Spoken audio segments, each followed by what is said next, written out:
बहुत बहुत स्वागत है आपका हमारे YouTube चैनल ग्रोविंग मंत्रा में। और आज हम पढ़ने वाले हैं भारत का भूगोल पार्ट 2, जिसमें हम देखेंगे कि अपन ने जो चीज़ें पार्ट 1 में पढ़ी थी उसी क्रम में अपन आगे आ रहे हैं। तो पार्ट 2 में अपना जो भारत का भूगोल होगा उसमें अपना तट रेखाएं जो हैं, अपना स्थलीय सीमा हो गई, अपनी तटीय सीमा हो गई, और अपन किस किस देश के साथ कितनी सीमा लगा रहे हैं और कितने किलोमीटर की सीमा है, और ये सभी जानकारी अपन इस पार्ट 2 के माध्यम से, जो भारत का अपन परिचय ले रहे हैं उसका जो पार्ट 2 है, इसके माध्यम से अपन ये सब जानकारियाँ लेंगे। अब अपन एक और बात बताना चाहता हूँ कि करंट अफेयर्स की जो PDF होगी, हम स्टार्ट कर रहे हैं कि करंट अफेयर्स भी आपको प्रोवाइड कराया जाए। तो करंट अफेयर्स के लिए हम हर एक हफ्ते में, या फिर पर डे का रहेगा या हफ्ते का, तो उसकी आपको PDF डिस्क्रिप्शन में डाल दिया जाएगा। तो जिसके माध्यम से आप उसको PDF को निकाल के अपना प्रिंट निकाल सकते हो या फिर मोबाइल से पढ़ सकते हो। तो अब आप ये देखिए कि भारत का जो भूगोल चल रहा है, और भारत के भूगोल में अपन भारत का परिचय ले रहे हैं। तो अब अपन को ये जानना था कि भारत की जो कर्क रेखा है, कल अपन ने पिछले वाले वीडियो में जो बात की थी कर्क रेखा के बारे में, अक्षांशीय रेखाएं पहले तो बताई थी मैंने, फिर उसके बाद जो भारत के 23.5 डिग्री जो उत्तरी गोलार्ध में जो रेखा निकली है 23.5 डिग्री में, उसे अपन कर्क रेखा कहते हैं। और कर्क रेखा भारत के कितने राज्यों से होकर जाती है? 8 राज्यों से होकर जाती है, इस तरीके से। ठीक है, तो कर्क रेखा में देखते हैं अपने भारत के कौन कौन से राज्य आते हैं। तो उसको देखने के लिए अपन को ये देखना पड़ेगा कि या तो अपन पश्चिम से देख लें या अपन पूरब से देख लें कि कौन कौन से राज्य हैं। तो एक तो सबसे बड़ा पहला क्वेश्चन बन गया कि कर्क रेखा कितने डिग्री से गुजरी हुई है। तो पहला क्वेश्चन अपना होता है कि 23.5 डिग्री से कर्क रेखा निकली हुई है, और उसमें कितने राज्य आते हैं? तो उसमें 8 राज्य आते हैं। अब राज्यों के नाम अपन देख लेते हैं। पहला है गुजरात, दूसरा है राजस्थान, तीसरा है मध्य प्रदेश, चौथा है छत्तीसगढ़, मैं शॉर्ट लिख रहा हूँ, और पांचवा है अपना झारखंड, और छठवां है अपना पश्चिम बंगाल, और सातवां है अपना त्रिपुरा, और आठवां है अपना मिजोरम। तो अपने ये 8 राज्य हो गए जो मैंने आपको पश्चिम की ओर से दिखा दिए कि पहला गुजरात राज्य हो गया, यहाँ पे अवस्थित है। फिर इसके बाद राजस्थान आता है, फिर अपना मध्य प्रदेश आ जाता है, फिर इसके बाद छत्तीसगढ़ आता है, छत्तीसगढ़ के बाद झारखंड आता है, झारखंड के बाद पश्चिम बंगाल, फिर त्रिपुरा, फिर मिजोरम। अब एक चीज़ इसमें पूछी गई है मध्य प्रदेश के SI के एग्जाम में 2017 में पूछी गई थी कि कौन सा ऐसा राज्य है जिसकी राजधानी कर्क रेखा पर अवस्थित है। तो वो अपना राज्य है झारखंड। झारखंड की राजधानी है रांची है, वो कर्क रेखा पर अवस्थित है। अब एक क्वेश्चन अपन ने यहाँ से देखा। अब दूसरा क्वेश्चन जो आता है वो ये है कि कौन से ऐसे 2 राज्य हैं जिनकी राजधानियाँ कर्क रेखा के समीप से होकर गुजरती हैं। तो वो अपने दोनों राज्य ये हैं कि गुजरात हो गया, गुजरात की जो गांधीनगर है, गुजरात की गांधीनगर राजधानी वो कर्क रेखा के समीप से होती है, और अपने मध्य प्रदेश की भोपाल की जो मतलब मध्य प्रदेश की जो राजधानी भोपाल है वो कर्क रेखा के समीप से गुजरती है। वहाँ बहुत से लोग जाते हैं, फ़ोटो खिंचवाते हैं, पत्थर का बोर्ड बना हुआ है, उस पर कर्क रेखा लिखा है, पर वो भोपाल में अंदर व्यवस्थित नहीं है, वो भोपाल से थोड़ा अलग है। तो आपने ये चीज़ बहुत अच्छे से समझ ली होगी कि जो कर्क रेखा है वो भारत के 8 राज्यों से होकर गुजरती है, और 8 राज्यों में से कौन कौन सी राजधानियां हैं? वो एक ही अपनी राजधानी है, झारखंड की रांची है। अब अपन यहाँ पे देखते हैं कि कौन सा कर्क रेखा पर अवस्थित राज्य है जो सबसे ज़्यादा बीच में कर्क रेखा उस पे आती है, तो वो अपना मध्य प्रदेश है। मध्य प्रदेश है जिस पे कर्क रेखा सबसे ज़्यादा सीमा बनाती है। मतलब जो ये लाइन जा रही है, तो ऐसे समझ लीजिए कि अगर मध्य प्रदेश यहाँ पे है तो यहाँ से यहाँ तक मध्य प्रदेश की ही सीमा है, तो सबसे ज़्यादा कर्क रेखा मध्य प्रदेश से होकर गुजरती है। ठीक है, और कर्क रेखा सबसे ज़्यादा मध्य प्रदेश से होकर ही गुजरती है, और एक राज्य की राजधानी है वो है रांची। तो अपने यहाँ से कर्क रेखा से संबंधित जो भी अपने क्वेश्चन थे वो अपने यहाँ पे पूरे हो गए। अब अपन देखते हैं, अब दो चीज़ें समझना बहुत ज़रूरी है जो मैं बताने वाला हूँ आगे। उसमें ये है कि सबसे पहली चीज़ तो अपन को ये समझना है कि स्थल सीमा क्या होती है और तट सीमा क्या होती है। तो पहला स्थल सीमा और दूसरा है तट सीमा। ठीक है, अब स्थल सीमा और तट सीमा समझने के लिए बहुत ही अच्छे तरीके से आपको बताता हूँ, आपको दोबारा पढ़ने की ज़रूरत नहीं पड़ेगी।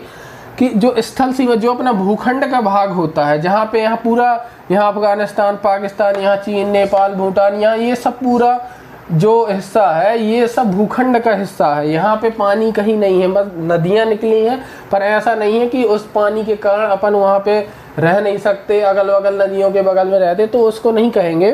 पर जो अपना भूखंड कहलाता है पूरा, उसको अपन स्थल सीमा कहते हैं। तो अपना जो उत्तर भारत का हिस्सा है पूरा, वो अपना स्थल सीमा पे आ जाता है। और तट सीमा आप समझ ही रहे होंगे, तट शब्द जुड़ा हुआ है। तो तट शब्द से आपको समझ में आ गया कि जो दक्षिण भारत है अपना, यहाँ से लेके गुजरात से अपन स्टार्ट हो जाएंगे तो यहाँ पश्चिम बंगाल तक अपना पूरा तट सीमा से ही अपना सभी राज्य जुड़े हुए हैं। तो अपन ने ये समझ लिया कि स्थल सीमा और तट सीमा क्या कहलाती है। अब इसके आगे अपन समझते हैं कि कौन कौन से ऐसे राज्य हैं जो तट सीमा पर अवस्थित हैं। तो उन राज्यों का पता लगाने के लिए अपन उसको जो एक सीक्वेंस है, सीक्वेंस को अपन 20 से तोड़ देते हैं। वो ऐसे तोड़ते हैं कि अपने पूरे जो यहाँ से गुजरात से लेके राज्य हैं वो टोटल 9 राज्य हैं। 9 राज्य है, तो अपन अगर एक लाइन से अपन पूरा देखेंगे तो अपन को सब भूल जाएगा और सब मिसमैच हो जाएगा। तो इसके लिए अपन को क्या, अपन पश्चिमी क्षेत्र अलग कर देते हैं और पूर्वी क्षेत्र अलग कर देते हैं। तो पश्चिमी क्षेत्र में अपना जो आएगा, यहाँ पे लिख देता हूँ मैं, पश्चिमी क्षेत्र। पश्चिमी क्षेत्र में अपना पहला तो आ जाएगा गुजरात। गुजरात के बाद अपना आ जाएगा महाराष्ट्र के बाद अपना आ जाएगा गोवा के बाद अपना आ जाएगा, यहाँ पे अपना आ जाता है कर्नाटक और फिर केरल, और 5वां है केरल। ठीक है, तो अपने पश्चिमी क्षेत्र के कितने हो गए राज्य? 5 राज्य हो गए, 3 और 2 5 राज्य हो गए। अब इसके बाद अपन पूर्वी क्षेत्र की बात करते हैं।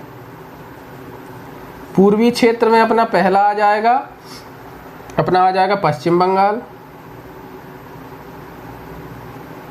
बंगाल।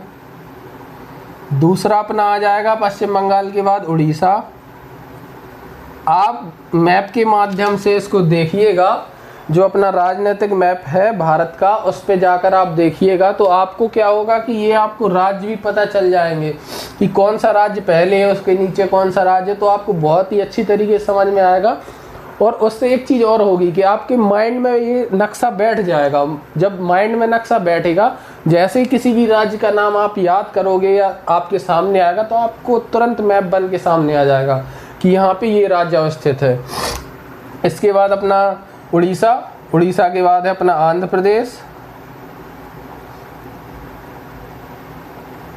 प्रदेश के बाद है अपना तमिलनाडु। मैं थोड़ा स्पीड से लिख रहा हूँ तो सही नहीं आ रहा, आप अपने हिसाब से अच्छे से लिख लीजिएगा। तो आपको ये पता चल गया कि जो पश्चिमी क्षेत्र अपना बांट दिया मैंने और पूर्वी क्षेत्र इसलिए बांटा है कि आपको बहुत अच्छे तरीके से याद हो जाए, आपको समझ में आ जाए। और क्या, किसी भी मैटर को आप आधे पेज का अगर आंसर है उसको आप पॉइंट में डिवाइड करके याद करोगे तो बहुत जल्दी समझ में आएगा और आपको भूलेगा भी नहीं। तो आपने ये सब चीज़ें देखी।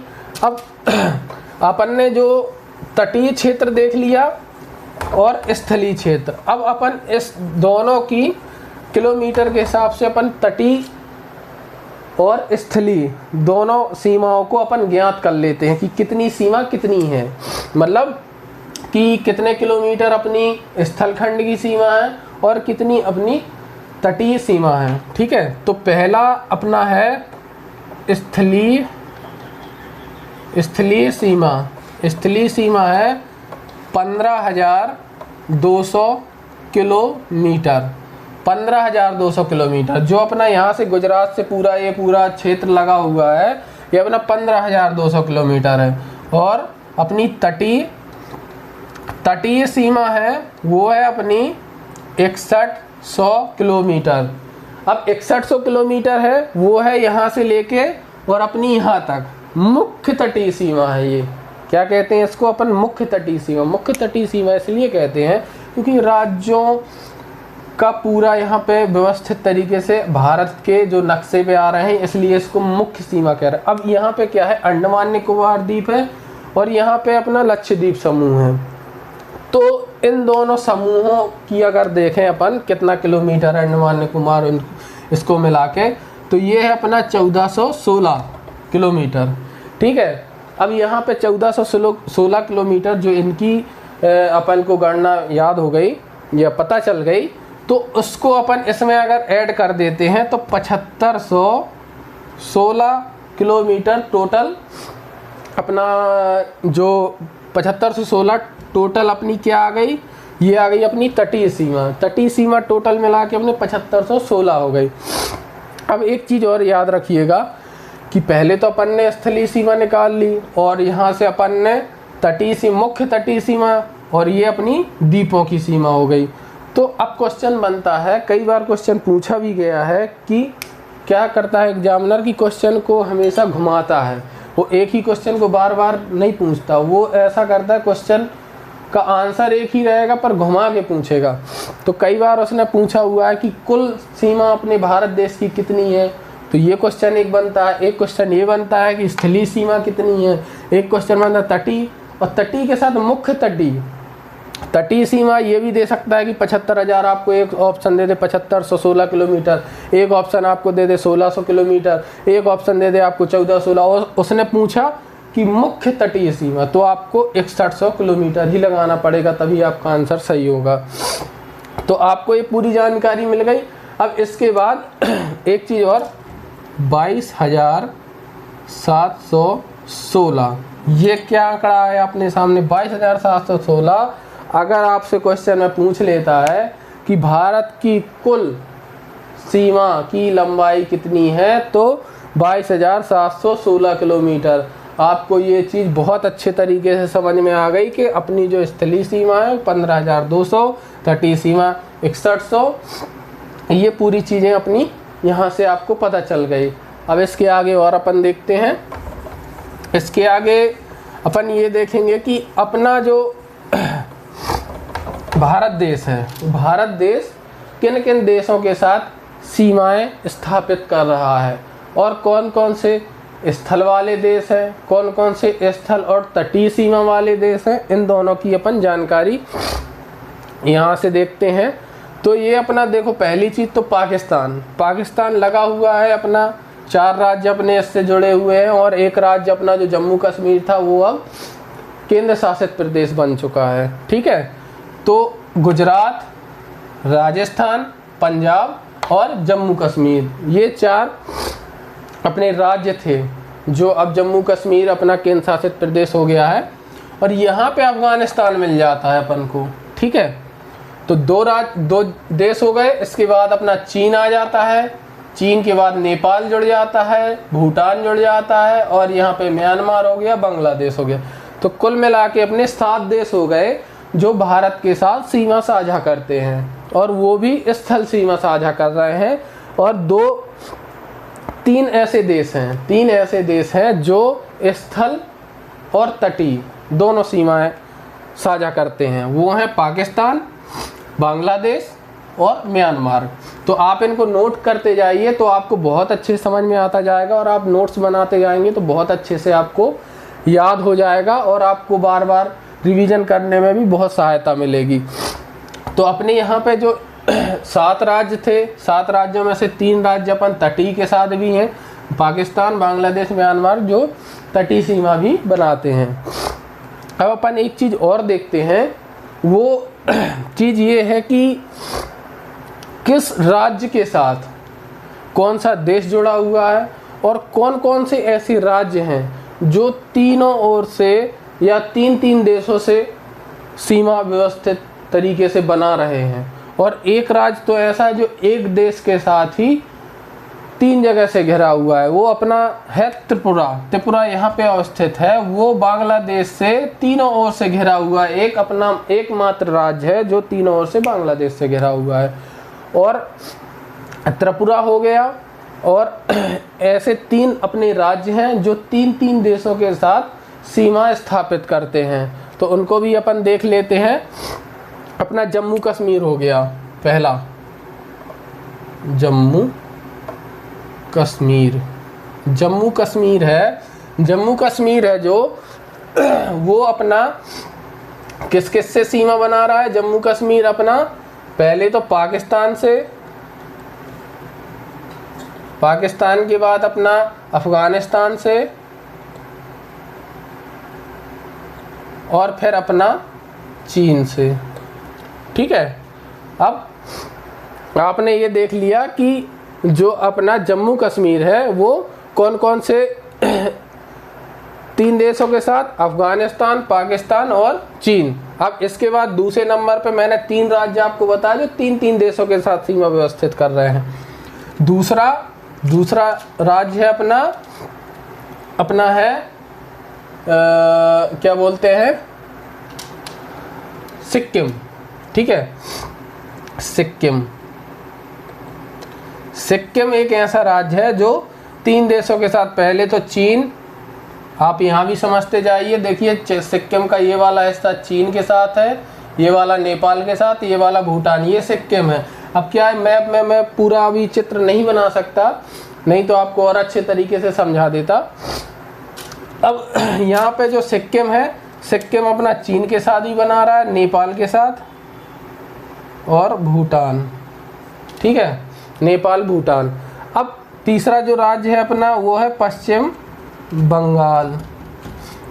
बंगाल है, वो अपना किस किस के साथ बना रहा है। पश्चिम बंगाल की आकृति अपनी बतख के हिसाब से देखी जाती है कि ये बतख की आकृति बनाता है।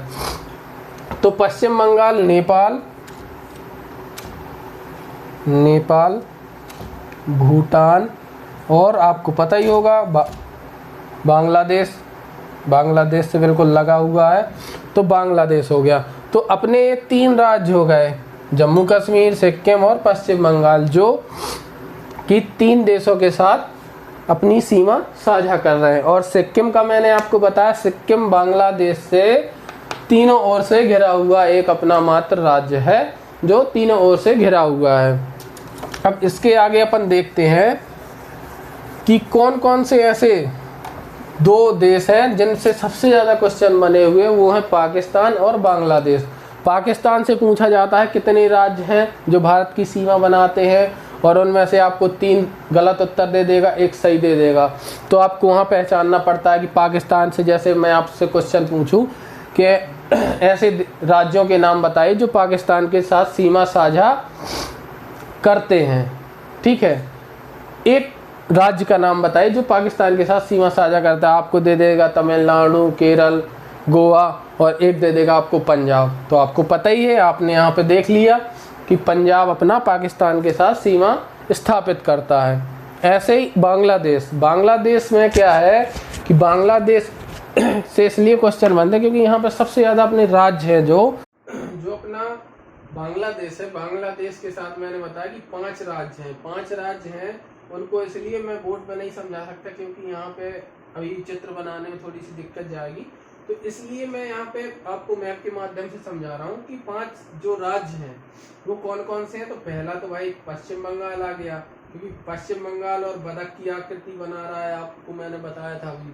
पश्चिम बंगाल हो गया, उसके बाद कौन सा आ गया अपना राज्य, अपना पश्चिम असम आ गया, फिर मेघालय आ गया और त्रिपुरा आ गया और मिजोरम। ये देखिए यहाँ पे पूरा अपना ये मैप के माध्यम से आप समझ सकते हैं। तो पांचों राज्य को आप बहुत अच्छे से याद कीजिए, क्योंकि सबसे ज्यादा क्वेश्चन बांग्लादेश और पाकिस्तान से ही पूछे जाते हैं। आप MPSI देखिए, MPPSC देखिए, इन पे आपको ज्यादा से ज्यादा क्वेश्चन बांग्लादेश और पाकिस्तान की सीमा से लगे हुए राज्यों के बारे में आपसे पूछे गए हैं।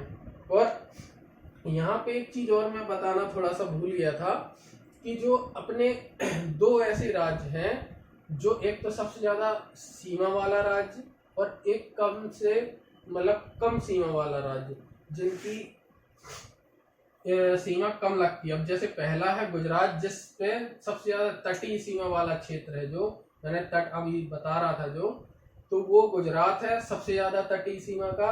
और सबसे कम सीमा वाला वो है गोवा।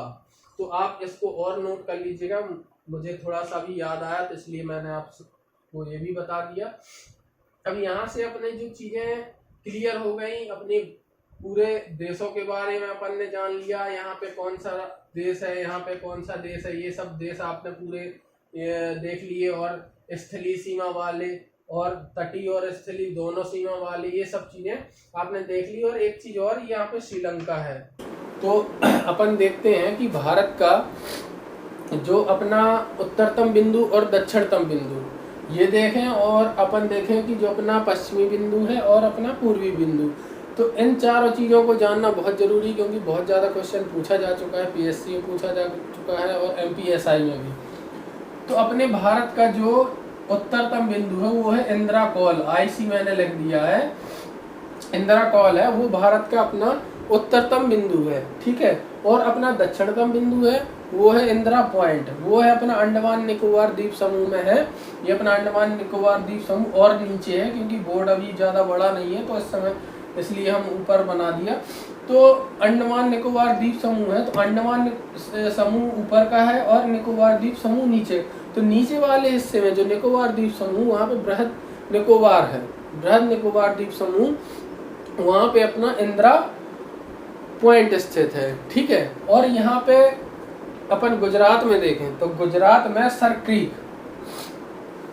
क्रीक नामक जगह है, जिसको अपन ने अपना पश्चिमी बिंदु माना है। और बलांगू है, वो अरुणाचल प्रदेश में बलांगू है, यहाँ पे बलांगू को अपन ने अपना पूर्वी बिंदु माना है। तो अपन को चारों चीजें पता चल गई, उत्तरतम बिंदु, दक्षिणतम और पश्चिमी और पूर्वी। तो अपन इन चारों चीजों को आप नोट्स बनाते जाइए, लिखते जाइए, मैं आपसे बार बार बोल रहा हूँ। और इसके बाद अपन एक चीज और यहाँ पे देख लेते हैं कि अपने ये चारों बिंदु पता चलने के बाद अपन एक चीज को और बहुत अच्छे तरीके से समझ लेते हैं कि जो अपने भारत, पाकिस्तान, अफगानिस्तान, चीन के साथ जो अपनी सीमाएं बनाती हैं, उन सीमाओं को अपन ने थोड़ा सा रेखाओं के नजरिए से अपन ने व्यवस्थित किया हुआ है। जैसे पहले थी रेड क्लिफ रेखा, अपने भारत की पाकिस्तान से जो सीमा बना रही है वो है रेड क्लिफ रेखा। तो उसको सर रेड क्लिफ द्वारा 1947 में स्थापित किया गया है। तो अपने भारत और पाकिस्तान की सीमा बनाने वाली रेखा को कहते हैं रेड क्लिफ रेखा, ठीक है। अब मैकमोहक रेखा को देखें तो क्वेश्चन में हमेशा स्टूडेंट एक चीज क्या करते हैं कि जब भी मैकमोहक रेखा आती है तो भारत और चीन की रेखा बनाती है। पर एक चीज और उसमें समझ लीजिएगा, मैं उसमें ऐड कर रहा हूँ कि भारत चीन की तो सीमा बनाती है। अगर उससे पूछ ले आपसे कि अरुणाचल प्रदेश और चीन की सीमा बनाने वाली रेखा को क्या कहते हैं, तो वो रेड अपनी मैकमोहक रेखा ही कहलाती है।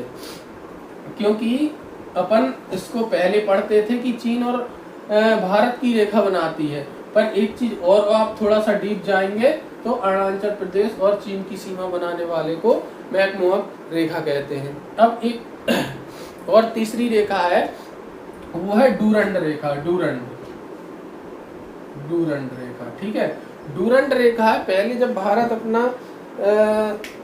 अपना पाकिस्तान से अलग नहीं हुआ था तब ये रेखा भारत की सीमा अफगानिस्तान से बनाती थी, पर जब से अपना बंटवारा पाकिस्तान के साथ हो गया तो ये डूरंड रेखा भारत और अफगानिस्तान के बीच सीमा स्थापित करती है। जो अफगानिस्तान है वो इस समय अभी तालिबान हो चुका है।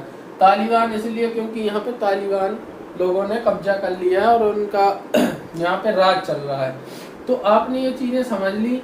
और यहाँ पे अपन ने तीनों रेखाओं के, डूरंड रेखा हो गई, मैकमोहन रेखा हो गई और अपनी रेड क्लिफ रेखा हो गई। तो तीनों रेखाओं को आपने समझ लिया। और अपन अब चौथे वीडियो जो अपना पार्ट 3 होगा, सॉरी पार्ट 3 में अपन देखेंगे कुछ मिसलेनियस और कुछ चीज़ें और हैं जो आपको मैं बहुत अच्छे से समझाना चाहता था कि जो कर्क रेखा है 23.5, मकर रेखा 23.5, दक्षिणी गोलार्ध में, इन चीज़ों को मैं और अच्छे तरीके से डिफाइन करके आपको समझाना चाहता हूँ। तो वो बिल्कुल भी मिस ना करें थर्ड क्लास, क्योंकि मिसलेनियस और आपको कुछ क्वेश्चन भी बताऊंगा जो आए हुए हैं एग्जाम में आए हुए हैं, उनको आप किस तरीके से समझें और किस तरीके से आपको उनको सोच समझ के उनके आंसर टेक करने हैं। इसके बारे में अपना जो पार्ट 3 रहेगा उसमें मिसलेनियस अपन देखेंगे और कुछ ऐसी जानकारियाँ जो एग्जाम में आती हैं, अपन ये सोचते हैं कि बहुत ही आसान है पर उनको बहुत अच्छे तरीके से समझ के उनको टिक करना पड़ता है। इसलिए आपको थर्ड पार्ट देखना बहुत ज़रूरी है, आप ज़रूर देखिएगा। और आप लोग ऐसे ही प्यार बनाए रहिएगा हमारे साथ, ग्रोविंग मंत्रा क्लासेस का जुड़े रहिएगा और अपने दोस्तों को, मित्रों को ज़रूर बताइए और हमें ऐसे ही सहयोग देते रहिए जिससे हमें और कॉन्फिडेंस मिले, हम और अच्छे अच्छे वीडियो बनाएं। और मेरे पास मैसेज आ रहे थे कि वॉइस की दिक्कत, आवाज़ की दिक्कत हो रही है, तो उसका भी सलूशन आज हमने कर लिया। इस वीडियो के माध्यम से आपको बहुत अच्छी वॉइस भी मिलेगी। और जो करंट अफेयर्स है, भारत का करंट अफेयर्स, विश्व का और अपने मध्य प्रदेश का, वो भी आपको अगले हफ्ते से हम आपको PDF के माध्यम से देते रहेंगे। तो आपसे अब अलविदा चाहते हैं और नेक्स्ट वीडियो में पार्ट 3 में भारत का परिचय जो होगा मिसलेनियस, उस पर आपसे मिलते हैं। बहुत बहुत धन्यवाद, नमस्कार, जय हिंद।